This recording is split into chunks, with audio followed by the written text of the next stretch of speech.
राष्ट्रवादी काँग्रेस शरदचंद्र पवार पक्ष धुळे जिल्हा आढावा बैठक, कार्यकर्ता संवाद बैठक व पत्रकार परिषद संपन्न। कार्यकर्त्यांमध्ये वाद तर गटबाजी करू नये, प्रदेशाध्यक्ष शिंदे यांचे कार्यकर्त्यांना आव्हान। याबाबत अधिकृत अशी की आज दिनांक 4 मे 2026 रोजी सायंकाळी 5 वाजता धुळे शहरातील हॉटेल स्पाइस स्ट्रीट या ठिकाणी धुळे जिल्हा आढावा बैठक व कार्यकर्ता मेळावा संवाद मेळावा बैठक घेण्यात आले। यावेळी सुरुवातीला पत्रकार परिषदेचे आयोजन करण्यात आले होते। यावेळेस माजी आमदार तथा प्रदेशाध्यक्ष राष्ट्रवादी काँग्रेस शरदचंद्र पवार पक्ष शशिकांत शिंदे, माजी आमदार तथा प्रदेश उपाध्यक्ष सुनील भुसारा यांच्या उपस्थितीत या ठिकाणी जिल्हा आढावा बैठक, कार्यकर्ता संवाद बैठक व पत्रकार परिषद संपन्न झाली। यावेळेस चारही तालुक्यातील पदाधिकारी कार्यकर्ते मोठ्या संख्येने या ठिकाणी उपस्थित होते। तर यावेळी जिल्हाध्यक्ष जितेंद्र मराठे यांनी या ठिकाणी प्रस्तावना केली। तर तदनंतर या ठिकाणी पत्रकार परिषदेतून प्रदेशाध्यक्ष शशिकांत शिंदे यांनी कार्यकर्त्यांना आवाहन केले की गटबाजी न करता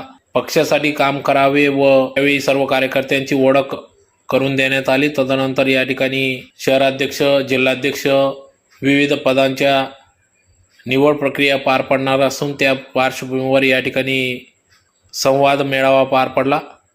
तर अनेकांनी इच्छुक असल्याचे या ठिकाणी सांगितले। तर प्रसंगी या ठिकाणी कार्यकर्त्यांनी आपापसात गटबाजी न करता एकत्रित येऊन या ठिकाणी पक्षासाठी कार्य करावे, मतभेद विसरून या ठिकाणी एकत्रित येऊन कार्यकर्त्यांनी एक उत्कृष्ट फळी निर्माण करून या ठिकाणी जोमाने कामाला लागावे असे आव्हान या ठिकाणी प्रदेशाध्यक्ष शशिकांत शिंदे यांनी कार्यकर्त्यांना बैठकीतून व पत्रकार परिषदेतून देखील आव्हान केले। यावेळी पैलवान वाल्मिक मराठे, नंदूभाऊ, ज्येष्ठ नेते NC आबा पाटील, गिरीश नेरकर, विनोद बच्चाव, नरेंद्र चौधरी आदी सर्वच पदाधिकारी मोठ्या संख्येने या ठिकाणी उपस्थित होते।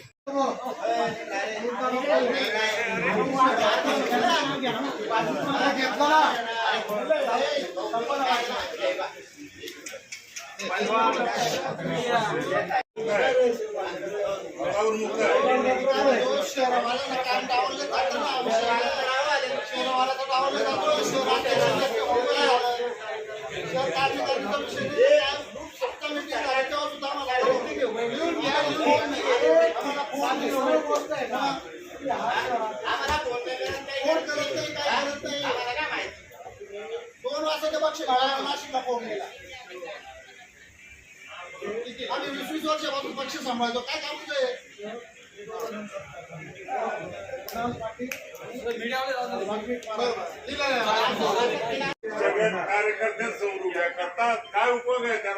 बरोबर आहे, आपण समजणं अतिशय बरोबर आहे। ह्या गोष्टी आपल्याला सामंजस्याने सांगता येतात, परंतु ज्येष्ठ नेत्यांसमोर आणि पत्रकार मित्रांसमोर असं होणार असे ते आणि हे लोकशाहीचं लक्षण आहे। त्याच्यामुळे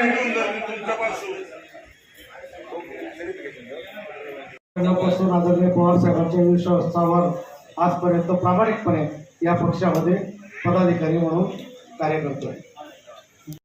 राज्य कार्यकारिणी सदस्य म्हणून 2024 पासून काम करतोय आणि साहेबांसोबत 1982 पासून आम्ही साहेबांचे निष्ठावान कार्यकर्ते म्हणून काम करतोय।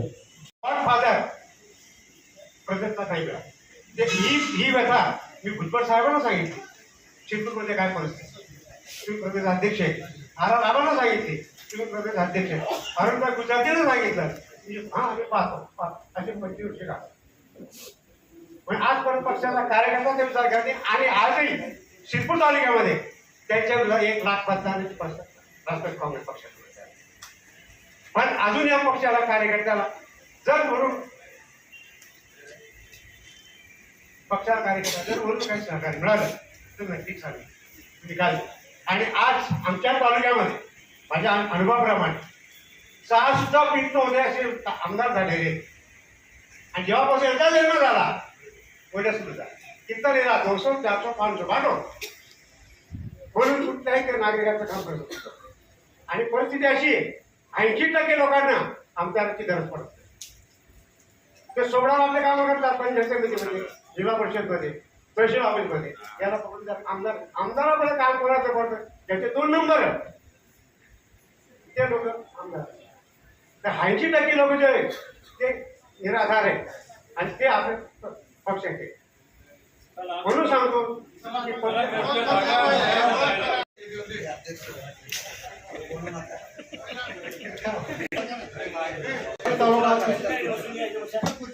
तालुका अध्यक्ष आहेत आहे, व्यवस्थापक सदस्य 2002 ते 2012 पर्यंत सरपंच होतो. आपल्या जिल्हा परिषद सदस्य जवळपास आपल्या स्थापनेपासून 8 ते 5 स्थापनेपासून पंचायत समिती उपसभापती आपला नेहमी असतो. आता पण आपले उपसभापती आपले पंचायत समिती म्हणजे धुळे जिल्ह्यात जो न्याय मिळाला पक्षाला साखर तालुक्या मार्फत आपण आमदार सुद्धा निवडू शकतो. आम्हाला यावेळी तिकीट मिळालं नाही. विविध प्रकारचे आंदोलन आता तुम्हाला जे पत्रकारांचे प्रश्न विचारला पदाधिकारी आंदोलन करत होते त्यांनीच आपल्या 4 बातम्या लावलेल्या होती. पत्रकार होते तुम्हाला देतो लागलेला होता. आता तर आम्ही एक आंदोलन केलं आहे प्रकल्पग्रस्तांचं.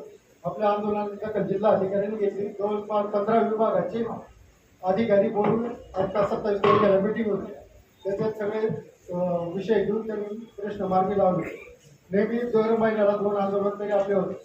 पंचायत समितीमध्ये आम्ही आंदोलन केलं होतं. एकाच वेळी आपण 3300 सिंचन विहिरी व 2100 गायगोट एकाच वेळी मंजूर करणारे धुळे जिल्ह्यात एक पंचायत समिती आपली.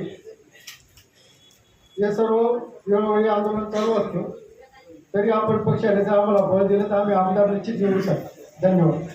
अध्यक्षांना गॅसबद्दल निवडून दिलं आहे. दर महिन्यात आम्ही 2 आंदोलन याच्या आताही घेतले आणि पुढेही घेतो.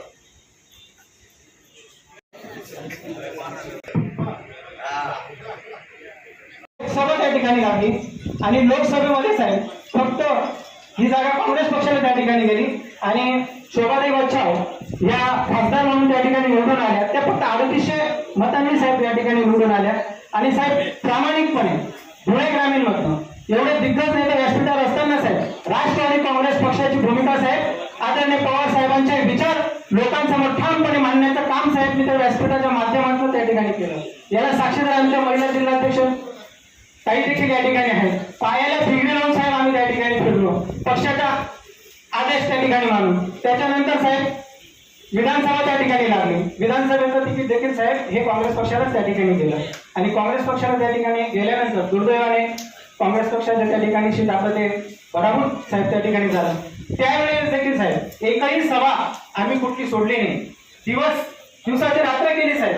प्रत्येक सभेला आवर्जून त्या ठिकाणी कार्यकर्त्यांसहित साहेब आम्ही त्या ठिकाणी उभं राहिलो. कुठल्याही प्रकारची साहेब माझी स्वतःची आर्थिक परिस्थिती नसताना त्या ठिकाणी साहेब आम्ही समोरच्या व्यक्तींना त्या ठिकाणी अंगावर घेतलं. साहेब काही गोष्टीचा दुर्दैव आहे. आज या ठिकाणी मला सांगायला या ठिकाणी थोडीशी खंत वाटते साहेब, कारण की आपल्या पक्षाच्या परिवारातले ज्या ठिकाणी लोक आहेत आम्ही खासदार देखील त्या ठिकाणी साहेब तळमळीने या ठिकाणी जोडून दिले. परंतु कुठल्याही प्रकारे साहेब आम्हाला खासदार व्हायचा नाही सपोर्ट पाहिजे तसा या तालुक्यामध्ये झाला नाही. आम्ही उमेश दादांना पण बऱ्याच या गोष्टीची आम्ही कल्पना त्यांना दिली की कारण की साहेब पक्ष हा प्रामाणिक कार्यकर्त्यांच्या जीवावर साहेब या ठिकाणी चालतो आणि प्रामाणिक कार्यकर्त्यांनी जर साहेब काम केलं असेल त्यांना जर त्या ठिकाणी त्यांच्या ग्रामपंचायतीत निवडून जर कुठे यायचं असेल साहेब मी 2 वेळा ग्रामपंचायत सदस्य झालोय. माझं 2017 मध्ये पंचायत समितीचं तिकीट देखील फायनल असताना साहेब त्या ठिकाणी प्रस्थापित त्यांनी कापलं. आत्ता देखील सगळ्यांना साहेब मी परिचित आहे. 168 साहेब या ठिकाणी गाव आहे. शेवटच्या अर्ध्या तासाला माझी मार्केट कमिटीची उमेदवारी साहेबची वेळ देखील कॅन्सल झाली. तरी देखील पक्षाच्या बाजूने साहेब आजही कुठलीही ताकद नसताना मी कुठल्याही राजकीय परिवारातून येत नसताना त्या ठिकाणी आदरणीय पवार साहेबांच्या विचारांसोबत त्या ठिकाणी ठामपणाने साहेब उभा राहिलो. परंतु साहेब आपण आघाडीत देखील काही काम येतो. मी आपल्या वरिष्ठ नेत्यांकडे बी काही त्या ठिकाणी मी पाठपुरावा केला. परंतु साहेब त्यावेळेस सुद्धा आम्हाला कुठल्याही प्रकारचं निधीचं पत्रक देखील त्या ठिकाणी दिलं गेलं नाही. साहेब मध्यंतरीच्या काळामध्ये जिल्हा परिषद आणि पंचायत समितीच्या निवडणुका होऊन घातल्या होत्या पण काही कारणास्तव त्या थोड्याशा पुढे ढकलल्या गेल्या. त्या जिल्हा परिषद पंचायत समितीचं नियोजन देखील साहेब मी बारकाईने त्या ठिकाणी करून ठेवलं होतं. आपल्या पक्षामध्ये सर्व कार्यकर्ते असे नाहीत की ते जिल्हा परिषद निवडणुकीला सामोरे जाऊ शकतील किंवा पंचायत समितीच्या निवडणुकीला त्या ठिकाणी सामोरे जाऊ शकतील. परंतु साहेब काही ठिकाणी मी जिल्हाध्यक्षांना मी सांगितलं काही ठिकाणी आपल्याला लोक पण त्या ठिकाणी आहेत कशा प्रकारे कराव्या लागतील या तालुक्याचं पूर्ण काहीसं नियोजन पण मी त्यांना त्या ठिकाणी दिलं होतं आणि तशा प्रकारे आपण जिल्हा परिषदेमध्ये आणि पंचायत समितीमध्ये या धुळे ग्रामीण तालुक्यामधनं आपण त्या ठिकाणी मुसंडी मारू शकतो. कारण आज धुळे ग्रामीण तालुक्याची परिस्थिती साहेब अशी आहे की आपण त्यांच्यासाठी राबलो. आज ते नेते पण बीजेपीत गेले. आज बीजेपी मध्ये साहेब सगळे दिग्गज नेत्यांचा त्या ठिकाणी आहे. शिवसेना शिंदे गटात या ठिकाणी काही नाही. आज राष्ट्रवादी काँग्रेस पक्षाचे काही नेते त्या ठिकाणी आहेत आणि राष्ट्रवादी शरदचंद्र पवार पक्षाचा साहेब मी माझ्या काही मोठ्या कार्यकर्त्यांचे हा पक्ष साहेब या ठिकाणी टिकून ठेवण्याचं प्रामाणिकपणे काम केलं. साहेब मी तुम्हाला आवर्जून या ठिकाणी सांगतो, ज्या वेळेस मी काही पदाधिकाऱ्यांना नियुक्त त्या ठिकाणी साहेब देत होत्या, काही आपल्याच पक्षाचे ज्यांनी पक्षाच्या जीवावर नाव कमवलं, पैसा कमवला, ते लोक सांगत होते की काय आहे त्या शरद पवार पक्षांमध्ये. जिथं बोलणं या गोष्टींचं सगळ्या रेकॉर्डिंग देखील काही ठिकाणी ऐकवतात. अशा परिस्थितीमध्ये साहेब एवढ्या दिग्गज नेत्यांच्या विरोधामध्ये आज आपण पक्ष या ठिकाणी टिकून ठेवलेला आहे. परंतु साहेब आपल्या मार्फत एकच मी अशा आशा व्यक्त करतो की आम्हाला कुठेतरी पाठवण्याची आवश्यकता साहेब या ठिकाणी, कारण की राजकीय जीवनामध्ये साहेब काम करत असताना मग ते कोर्ट असेल, पोलीस स्टेशनचं काम असेल, हॉस्पिटलचं काम असेल साहेब, तहसील कार्यालयाचं काम असेल, या सगळ्या काही गोष्टी साहेब कार्यकर्त्यांची काही कामं आली तर मी मायपावरने साहेब त्या ठिकाणी ते कामं करतो. कुठल्याही प्रकारचे अधिकारी साहेब आपलं कुठल्याही प्रकारचं ऐकून त्या ठिकाणी घेत नाही. मग सर्वसामान्य छोट्या छोट्या गोष्टी असतील साहेब, मग रेशन कार्डचा विषय असेल तर अनेक तहसील कार्यालयात साहेब त्या ठिकाणी जावं लागतं, परंतु कुठल्याही ठिकाणी साहेब आपल्याला काय मिळत नाही. या सगळ्या गोष्टींचं साहेब आम्हाला त्या ठिकाणी आपल्याकडनं अपेक्षा आहे. 6 वर्ष झाले, 6 वर्ष भाजपवाल्याची युती करून बसलेला होता. तर जाहीर निवडणुकीच्या वेळेस त्यांनी आम्हाला धोका दिला, तिकडे चालले गेलं, उमेदवारी केली. याच्याकरता शहराचं लवकरात तुम्ही निर्णय लावा तर जेणेकरून आम्ही पक्षाचं काम करू, चांगल्या जोमाने काम करू शकतो. कदम बांडे साहेब यांनी मला माझ्या जनतेमध्ये जे कार्य करत होतो ते कार्य बघून त्यांनी मला धुळे जिल्हा उपाध्यक्षपद दिलं होतं. त्या ठिकाणी तेव्हापासून मी स्वतः धुळे जिल्ह्यामध्ये राष्ट्रवादी काँग्रेस पक्षाचं काम करत आहे आणि एक निष्ठेने काम करत आहे साहेब. आणि चालू महापालिका इलेक्शन मध्ये मी उमेदवारी केली होती सर. बस तो काम कसं काय आधी तालुकाध्यक्ष होतो, नंतर जिल्ह्याचा कार्याध्यक्ष होतो. मी आता अध्यक्ष पदावर असल्यापासून या जिल्ह्यामध्ये पक्ष संघटन वाढवण्याचा नेहमी प्रयत्न केलेला आहे. साहेब माझ्या या जिल्ह्यामध्ये 5 मतदारसंघ, शहराचा 1 आणि ग्रामीण भागातले 4 असे विधानसभा मतदारसंघ आहेत. या 5 विधानसभा मतदारसंघांमध्ये धुळे शहरामधलं वैभव फार चांगलं होतं आणि या धुळे शहरामध्ये आधी राष्ट्रवादी काँग्रेस पक्षाचे 2 वेळा राजवर्धन कदम बांडे साहेब आमदार म्हणून निवडून गेले. त्यानंतर 3 वेळा एक हाती महानगरपालिका या पक्षाच्या ताब्यात होती. जिल्हा परिषदेमध्ये आपण समान भागीदार होतो. जिल्हा परिषदेमध्ये मला मोठ्या अभिमानाने साहेब या ठिकाणी सांगावंसं वाटेल की माझ्या साक्री तालुक्यातून मी जेव्हा तालुका अध्यक्ष होतो त्यावेळेस प्रत्येक वेळेस 8, 7, 5, 7 असे जिल्हा परिषदेचे उमेदवार आम्ही निवडून दिले. मला अभिमानाने की या ठिकाणी सांगावंसं वाटतंय की मागच्या पंचवार्षिकला म्हणजे ही जी गेली टर्म, या टर्म मध्ये माझ्या एकमेव तालुक्यामध्ये पंचायत समिती आपल्या ताब्यात होती. बाकी अन्य सगळ्या पंचायत समिती बीजेपीच्या ताब्यात होत्या, जिल्हा परिषद बीजेपीच्या ताब्यात होती. अतिशय चांगल्या पद्धतीचं काम या माझ्या सगळ्या टीम कडून, माझ्या पदाधिकारी मित्रांकडून, वरिष्ठ पदाधिकाऱ्यांकडून चालू आहे. साधारण शिरपूर तालुक्याचा आढावा व्यंकटेश पाटलांनी मांडला होता. त्यांनी अतिशय चांगलं काम, गुलाबराव पाटील शिंदखेड्याचे, त्यांना शिरपूर तालुक्याचं निरीक्षक म्हणून नेमलं. मोटरसायकलवर म्हातारा जातो आणि काम करतो. माझ्या साक्री तालुक्याचा अध्यक्ष रात्रपाठ करतो, सयाजी ठाकरे असतील हे लोक. शिंदखेडा तालुक्याचा अध्यक्ष आज या ठिकाणी साहेब हजर नाही आणि गेल्या वर्षभरातून शिंदखेडा तालुक्याच्या अध्यक्षांनी काही काम केलं नाही. आपली कौटुंबिक बैठक जरी असली तरी घरातलं काहीतरी दुखणं असलं ते आपल्यासमोर व्यक्त करणं हे माझं कर्तव्य आहे. म्हणून या सर्व पदाधिकारी, शिंदखेडा तालुक्याच्या पदाधिकाऱ्यांचे मी नेहमी संपर्कात आहे. साहेब महानगरपालिकेच्या निवडणुकीच्या ऐन 4 दिवस आधी शहर अध्यक्ष आपल्या पक्षाला सोडून गेले आणि आपल्या आदेशान्वये रवींद्र पवार साहेबांनी मला फोन करून सांगितलं की धुळे शहराची जबाबदारी आपण आता सांभाळा आणि इलेक्शनची जबाबदारी तुमच्यावर आता आहे. अन्सार अली आणि यांचे सर्व सहकारी या ठिकाणी होते, उमेददादा होते. उमेदवारांचं फार चांगलं मार्गदर्शन या आधीच्या काळामध्ये पक्ष निरीक्षक म्हणून आम्हाला लाभलेलं आहे. साहेब उमेददादा जवळ 35 किलोमीटर अंबानेर गाव आहे. जेव्हाही आम्हाला वाटलं त्यावेळेस इलेवर गावाला जरी बोललो तरी उमेश दादा आमच्या पक्ष कार्यासाठी प्रत्येक वेळेस मार्गदर्शन करायला आमच्या बरोबर होते.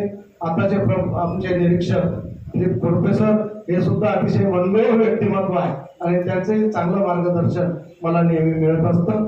या सर्वांच्या मार्गदर्शनावर आणि आपल्या विचारांवर विश्वास ठेवून मी आपल्या राष्ट्रवादी काँग्रेस शरदचंद्र पवार पक्षाचं काम अतिशय जोमाने या ठिकाणी करतोय. मगाशी काही पत्रकार मित्रांनी जरी आपल्याला शंका विचारली की या ठिकाणी आंदोलन वगैरे होताना दिसत नाही, ही शंका त्यांची धुळे शहराच्या बाबतीत होती साहेब. ग्रामीण भागातले माझे प्रत्येक आंदोलनाचे फोटो आपल्याला माझ्या पक्ष कार्यालय पक्ष अहवालामध्ये आपल्याला आढळतील आणि अतिशय चांगलं काम पक्षाच्या वतीने मी या जिल्ह्यामध्ये आपल्या मार्गदर्शनाखाली करतोय. याच्या पुढे सक्षमपणे पक्ष व्यवस्थितपणे पदाधिकारी काम करतील अशी ग्वाही या निमित्ताने देतो आणि या ठिकाणी थांबतो. त्याची नोंद ही पक्षाकडे राहणार हे मी मला आश्वासन देतो. त्यावेळेला बाहेरचे गर्दी करून कोणीतरी आल्या तरी पहिला त्या कार्यकर्त्याला बहुमान देण्याची जबाबदारी अध्यक्ष म्हणून माझी असेल हा विश्वास तुम्हाला देतो. त्यामुळे आता कुठेही नोकरीला लागलं, शेती करायला गेलो की लगत पिकत नसतं आणि आता आपण या राजकारणाच्या असलेल्या ह्याच्यामध्ये कष्ट करून मेहनत करून एक चांगलं काढूया आणि ते ज्यावेळेला येईल त्यावेळेला त्याचे फायदे मिळून त्याची जबाबदारी माझी राहील. मी सगळ्यांचा आव्हान हा निपक्षपातीपणे हा अध्यक्षांनी करावा आणि त्याची नोंद त्याची फाईल ही प्रत्येक जिल्ह्याची ही पार्टी ऑफिसमध्ये ठेवली जाईल, जेणेकरून 6-6 महिन्यांनी या असलेल्या पदाधिकाऱ्यांनी काम केलं ज्यावेळेला लाभ क्षेत्राचा फायदा होईल त्यावेळेला त्या असलेल्या कार्यकर्त्याच्या कामाची उंची आणि काम बघूनच ज्याच्यामुळे आपण सत्तेमध्ये गेलो त्याचा विचार करण्याची भूमिका घेतली जाईल. हा विश्वास सुद्धा अध्यक्ष या नात्याने देतो. तारीख दुसरा मुद्दा आहे त्या निवडणूक आता जिल्हा परिषद पंचायत समित्या लागतील त्याच्या बाबतीमध्ये सुद्धा आता तुम्हाला वाटत असेल की हा कार्यकर्ता कार्यक्षम आहे, त्याला निवडणूक लढवायला पाहिजे, तर आतापासूनच काम करायला सुरुवात करा. निवडून येईल किंवा नाही येईल मग तो पक्षाचा पदाधिकारी उभा राहिला आणि निदान पार्टी तरी तिथे उभे राहील. काय करतो, आघाडी करतो, आपला निवडून येणारा असेल तिथे पण ती लोक मागणी करतात, मग आपला उमेदवार तर कितीच अडचणी देतोय. त्यामुळे आपल्याला किती जागा येते त्यापेक्षा आपण त्या जागा कुठल्या लढवून जिंकू शकतो त्या ठराविकच जागा त्याच्या पद्धतीने आखणी सुद्धा आत्ताच करा. कधी निवडणूक लागेल अशा प्रकारची पावसाळ्यानंतर दिवाळीनंतर चर्चा करू आपण तशा प्रकारे तुम्ही काम करायला सुरुवात करा. जे कार्यकर्ता बरोबर काम करतोय त्याला संधी द्यायची असेल तर त्याला आपण संधी द्या. त्याला किती मतं पडतायत त्याच्या पदाला आणि त्याच्या कार्याला आपण त्या ठिकाणी न्याय दिला ही भूमिका आपली असायला पाहिजे. त्या प्रकारचा निर्णय तुम्ही घ्या. विधानसभेच्या निवडणुकीला सुद्धा तुम्हाला कुठल्या मतदारसंघामध्ये आपल्याला निवडणुका लढवायच्या हे पण तुम्ही आत्ताच आराखडे करा आणि ते आराखडे करताना तिथं संभाव्य ह्या 5 पैकी ह्या उमेदवारांमध्ये आपण ह्या जिल्ह्यामध्ये स्ट्रॉंग होऊ शकतो तिथं जास्त फोकस करू. वाटतं त्या मतदारसंघामध्ये कार्यक्रम लावायचा, आम्हाला बोलवायचा आणि एखादा वाटत असेल की शशिकांत शिंदे तिथं निवडून येऊ शकतो, तो कार्यकर्ता तिथं चांगल्या प्रकारचा आहे, त्याला आतापासूनच तयारी करायला सांगा. ते मी का सांगतोय की नंतर मग धावपळ करायला लागला पण तो निवडून येणारा असेल तर तो उभा राहायचा आणि सांगायचा मी ऍडजस्टमेंट करतो, मी उभा राहतो. तसला काय होऊ देऊ नका. अशा प्रकारची काळजी घेऊ आतापासून बांधणी चांगली करा. शहराच्या अध्यक्षाच्या बाबतीमधला जो विषय आहे मी आता निरीक्षण घेत आहे प्रभारीचे काही लोकांनी माझ्याकडे मागणी केलेली आहे की मला अध्यक्ष करावं. मी त्या 2-3 नावं काय आलेली आहे त्याच्या बाबतीमध्ये मी सविस्तरपणे चर्चा करीन. निरीक्षकांचा आणि प्रभारींचा माझ्याकडे अहवाल आहे. तो अहवाल आल्यानंतर मी स्वतः माहिती घेईन की कोणाला केल्यानंतर पक्षाला फायदा होईल कशा पद्धतीने निकाल आपण जाहीर करू. ज्याला नाही मिळालं त्यांनी असं समजू नये की मला अध्यक्षपद मिळालं नाही, माझा अन्याय झाला. टीमवर्क म्हणून आपण काम केलं मग तो पदावर असो किंवा नसो मी 100% सांगतो त्याची दखल पक्षाने घ्यावी. एवढं बारकाईने काम करण्याचा प्रयत्न माझ्या निरीक्षकांनी प्रभारी करतील. पदापेक्षा तो पक्षासाठी काय करतो याला महत्व देण्याचा मी प्रयत्न 100% करेन. खूप मांडणं येणारा दरवाजाच्या मागूनच परत जात आहे तर ते होऊ देऊ नका. तशा प्रकारची भूमिका आपण सगळ्यांनी घ्यावी. सगळे सेल जे आहेत ते प्रत्येक सेलला बहुमान मिळाला पाहिजे. कुठलाही सेलचा असेल, जिल्हा अध्यक्ष, तालुक्याचा अध्यक्ष असतील, त्या बैठकीला त्या तालुक्यातले सगळे प्रकल्प सेल बोलवायचे. जिल्ह्याच्या बैठकीला सगळे प्रकल्प सेलचे अध्यक्ष वरती घ्यायचे, त्यांना मान द्यायचा. प्रत्येक प्रक्रियेमध्ये त्या सेलच्या लोकांना बोलून घेऊन एक कोर कमिटी आपण करा. त्या कोर कमिटीने तशा पद्धतीने काम करण्याची भूमिका घ्यायची. तशा प्रकारचं नियोजन करा. त्यात जर कोणाला डावलत असतील ते सुद्धा माझ्याकडे पोचलं तर मी त्याचा परत रिव्ह्यू घेत आहे. परंतु आज एका नव्या जोम्याने धुळ्यामधून काही केलं तरी 2 तरी आमदार आपले, आणि यावेळेला जिल्हा परिषद पंचायत समिती आपल्याला विचारल्याशिवाय होणार नाही. एवढी भूमिका घेऊन आजपासून कामाला लागा. एवढी विनंती करतो, तुम्ही ज्या ज्या वेळेला बोलवा. आपल्या कार्यकर्ता अन्याय झाला तर आम्ही सहन करणार नाही तुम्हाला शब्द देतो. मला वाटतं एखाद्या वेळा असा अन्याय होतोय. ज्या ज्या वेळा बोलवाल तेव्हा आम्ही सगळेजण इथं उपस्थित आहोत. आणि तेच करत असताना तुम्ही सारख्या कार्यक्रम, बैठका, आंदोलनं चालू करा. 5 लोक घेऊन आंदोलन केलं तरी ते पोहोचतं. मला आता सांगा, महिला अध्यक्ष काय नाही, 5-6 महिलांनी आपल्या बाकीला खूप निवेदन द्यायचे, आंदोलन करायचे. राज्यात काय घडलं, राज्यामध्ये धंदा पाहिजे तो गेला रुपये महिला भगिनींना, आणि 9 गॅस फुकट देणार आहे. आता त्या गॅसचं महत्व किती आहे युद्धामुळे कळलेलं आहे. पण त्याचा महत्व परिणाम झाला. काही लोकांना 15,000 रुपये, काही लोकांना वार्षिक 15,000 मिळणार आहे. लग्नाला आता सोन्याच्या 8 ग्रामचे सोनं आणि सिल्कीसाठी. आता आपल्या महाराष्ट्रामध्ये ही प्रथा कधी नव्हती, पण लाडक्या बहिणीने आली. आता पुढच्या निवडणुकीला अजून काय योजना असतील काय सांगता येत नाही. आपल्याकडे एक तुळस पण देतील काय सांगता येत नाही. पण मला वाटतं आता निवडणूक या पद्धतीने होत आहे. पण लोकांना आपल्याला सांगावं लागेल की ह्या निवडणुका देत असताना यामध्ये सरकारच्या तिजोरीचा पैसा म्हणजे तुमचा पैसा काढायचा योजनेतून द्यायचा आहे. ही नवीन संकल्पना झाल्यामुळे 11.5 लाख कोटीचं कर्ज तुमच्या माध्यमाला सरकारचं पडलेलं आहे. आणि हे करत असताना तेच पैसे तुमचे दुसऱ्या बाजूने काढायचा प्रयत्न होतो. कर्जमाफी झाली, किती लोकांनी आपण आवाज उठवला, लोकांना किती सांगितलं, कुठेही आनंदोत्सव झाला नाही. 2 लाख नियमित, 50,000 नियमित. ह्या लोकांना अशा प्रकारची कर्जमाफी केल्यानंतर आपण लोकांना हे संदेश दिला पाहिजे. वेगळे करार होत आहेत, शेतकऱ्यांचा भाव मिळणार नाही, भविष्यातली शेतकऱ्यांची फार धोक्याची घंटा आहे. हे करण्यासाठी शेतकरी परिषद वेगवेगळ्या प्रकारचे विचार अशा प्रकारचे आयोजित करून द्या.